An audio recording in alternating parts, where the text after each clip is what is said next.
Virginia's House of Delegates hanging in the balance now. Democrats, many veterans tonight, they're furious that scores of military ballots have been tossed aside. The Electoral Board in Stafford County refusing to count the votes from troops overseas and around the country, even though they could make the difference in a razor-close race in District 28.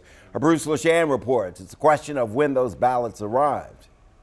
This is the day that we are commemorating Veterans Day, so that makes this story both more poignant and more difficult to figure out. According to the Democrats, those 55 military ballots arrived here at a post office box for the Electoral Board at the Stafford County Post Office on Tuesday, on Election Day, but no one picked them up, and they didn't arrive at the Electoral Board offices until Wednesday, the day after the election.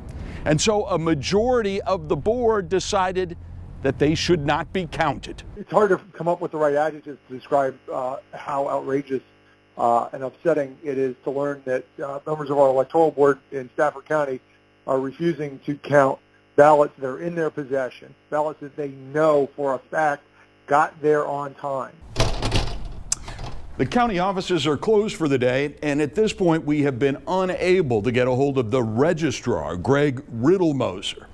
The race right now incredibly close. Just 84 votes separate the Republican Bob Thomas from the Democrat Joshua Cole. The Republican is 84 votes ahead. And Thomas tells me that it is his understanding that the ballots didn't get here until too late, that the decision not to count them was made by a board that is made up of 2 Democrats and 1 Republican. And he says even if they were counted, they would likely fall, those military ballots would likely fall his way.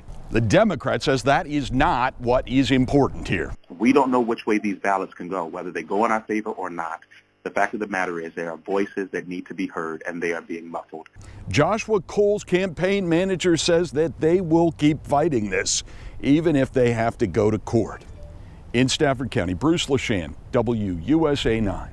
Well, here's what we do know. Republicans are leading in 3 House of Delegate races that remain simply too close to call tonight.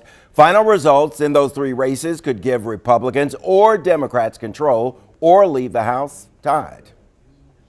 With better